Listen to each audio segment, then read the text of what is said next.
추석 기폭제 막아라. 코로나19 소식 전해드리겠습니다. 네, 관련된 소식 서울대우 중앙대 약학대학 교수님과 함께 짚어보겠습니다. 네, 먼저 오늘 오전에 발표된 코로나19 현황 우리 김민지 기자가 전해주시죠. 네, 오늘 집계된 어제 코로나 신규 확진자 모두 38명으로 집계됐습니다. 49일 만에 처음으로 40명 아래로 떨어진 수치이고요. 누적 확진자 2만 3천 명을 넘었고 누적 사망자 407명 이렇게 확인이 됐습니다.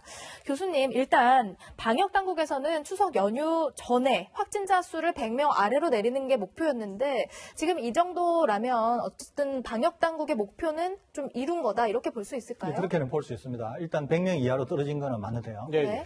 실제로 이제 38명 이렇게 나오기 때문에 상당히 안정화됐다. 이렇게 볼 수는 있습니다. 네. 그런데 이것은 착시일 수 있습니다. 예. 그렇기 때문에 지금 이 숫자를 가지고 일희일비하기는 어렵습니다. 나중에 네. 제가 뒤에 가서 다시 한번 말씀드릴 건데요.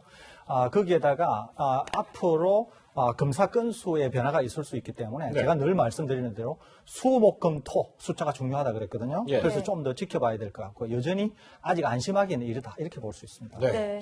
말씀하신 것처럼 지금 감염 경로를 불명확한 확진자도 비율도 상당히 적지가 않고 그리고 결정적으로 내일부터 추석 연휴가 시작이 됩니다. 이 추석 연휴 때 코로나19 재확산될까 지금 방역당국 굉장히 긴장을 하고 있는데요. 오늘 오전에 정세균 국무총리 이렇게 당부했습니다.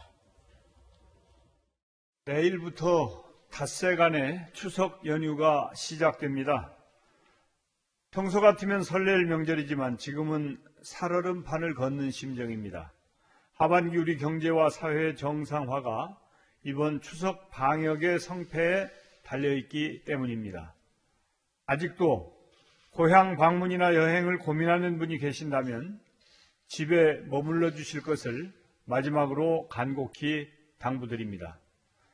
이번 추석은 그리움을 참는 것이 효이고 답답함을 견디는 것이 가장 현명한 선택입니다. 네, 정세균 국무총리 가능하면 좀 집에 있길 바란다 이렇게 신신당부를 했는데 어쨌든 교수님 내일부터 추석 연휴이기 때문에 오랜만에 만나는 가족들 또 만나는 것 자체를 막을 수는 없으니까 그렇다면 방역 수칙을 철저히 지켜야 될 텐데 우선 버스나 기차 이용해서 이제 가족 만나러 간 사람도 많을 텐데 이런 버스나 기차에서 좀 지켜야 될 방역 수칙 어떤 게 있을까요? 예, 방역 수칙도 있지만은 이제 옆 사람에 대한 얘기도 있을 수 있습니다. 하나는 이제 고속버스 같은 경우에는 네. 반드시 이제 마스크를 착용하셔야 되고 네. 이동하시는 동안에는 이제 차량 내부에 환기가 어렵기 때문에 네. 가능하면 전화 통화나 옆 사람과의 대화 이런 걸 하지 않는 게 좋습니다. 그렇군요. 그리고 반드시 이제 연락을 해야 될 경우에는 문자로 연락을 하거나 예. 아니면은 휴게실에 내리셨을 때 통화를 하는 이런 예. 거를 해주셔야 될 것 같고요. 예. KTX도 마찬가지입니다. 반드시 마스크를 착용하셔야 되고 네. 객실 내에서는 통화를 하는 것이 좋지 않습니다. 네. 대화나. 그리고 꼭 통화를 하셔야 된다. 그러면은 열차와 열차 사이에 빈 그렇죠. 공간이 있지 않습니까? 예, 예. 거기에 나오셔가지고 통화를 하는 게 좋을 것 같습니다. 예. 네, 이런 대중교통이 아니고 자가용을 직접 운전해서 갈 경우에는 온 가족이 같이 타고 있을 때 이런 때는 어떤 점을 좀 조심해야 될까요? 사실 이게 더 중요한데요. 네. 어떻게 보면 이번에 이동하실 때는 가능하면 자차를 이용하는 게 좋습니다. 네. 그런데 이때 가족이라고 하는 개념에 유념하셔야 됩니다. 어떤 가족이냐면 평소에 3인 가족으로 생활하신다. 이게 가족이지. 네.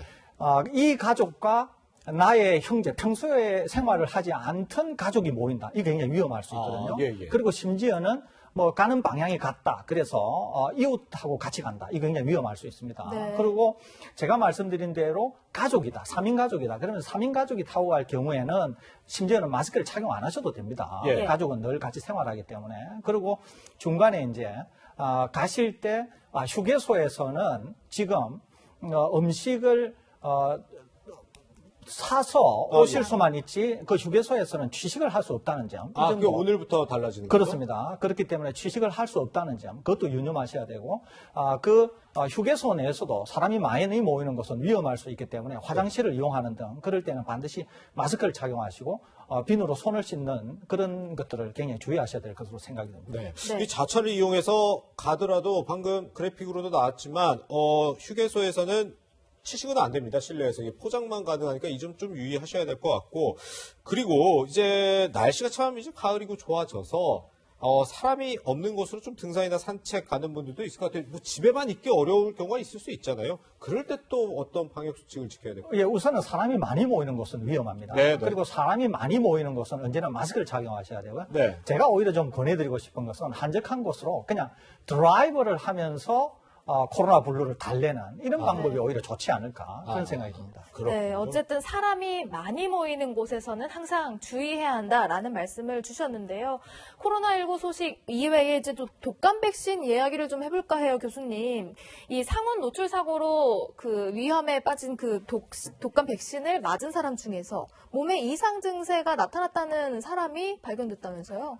대부분의 경우에 이상 증세는 아주 빈번하게 나타납니다. 네. 그런데 이상 증세라고 하면 이제 두 가지가 있는데요. 하나는 경미한 부작용이 있을 수 있고요. 네네. 상당히 심각한 부작용이 있을 수 있는데 경미한 부작용은 상당히 자주 일어납니다. 그러면 경미한 부작용은 어떤 거냐면은 맞은 부위가 부풀어 오른다든지, 네. 맞은 부위가 빨갛게 된다든지, 맞은 부위에 뭐 염증이 생긴다든지, 그런 거는 주사 바늘 때문에 그런 것이거든요. 네. 또는 열감을 느낀다든지, 약간의 피로감을 느낀다든지, 예. 이런 것들은 경미한 부작용에 속합니다. 네. 그런데 심각한 부작용은 어떤 거냐면은 맞았는데 마비 증상이 온다든지, 네. 네. 또는 심장 박동이 너무 심하게 뛴다든지, 네네. 또는 호흡 곤란이 온다든지, 이런 거는 일종의 신경의 순간적인 어떤 부작용이 일어나서 생기는 것일 수 있거든요. 예. 네네. 이럴 경우에는 상당히 주의를 기울여야 됩니다. 이런 네. 현상이 생기게 되면 즉각 그 병원의 의사 선생님한테 말씀을 드리고, 그러면 의사 선생님이 병원에 한 30분이나 1시간 머물러라고 할 거예요.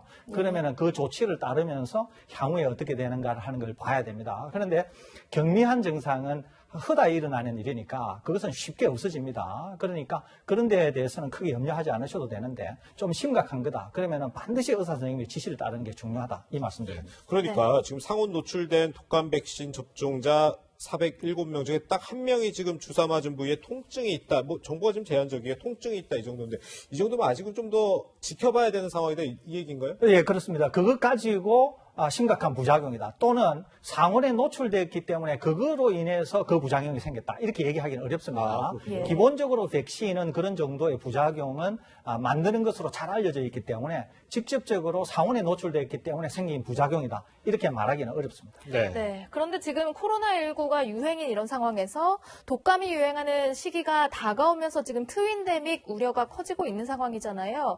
그런데 이런 상황이 올해 초에 3건 정도 발생했다. 이런 얘기가 있더라고요. 이건 굉장히 중요한데요. 질병청장께서 이제 발표를 하셨습니다.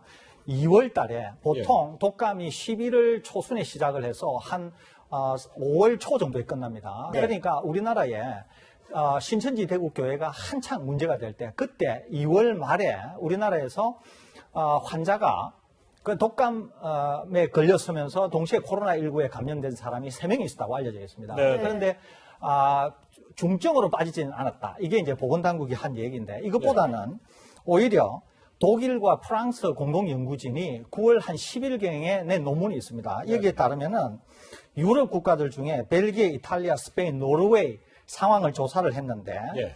이때 코로나19와 독감에 동시에 걸린 환자인 경우에는 코로나19의 전파력이 2배에서 2.5배 정도로 높더라는 거죠. 네. 이것은 두 바이러스에 동시에 감염이 될 경우에는 전파 확산이 훨씬 빠르다. 그렇기 네. 때문에 트윈데믹의 가능성 또는 실제로 코로나19의 전파력이 너무나 높아져서 상당히 위험한 단계로 갈 수 있다. 이런 결과를 나타내기 때문에 이번 겨울과 관련해서는 대부분이 백신을 맞고 트윈데믹을 준비해야 되지 않을까 이렇게 생각이 듭니다. 그렇군요. 네, 코로나19 소식 그리고 독감 백신 이야기까지 설대호 교수님과 함께 나눠봤습니다. 교수님 고맙습니다.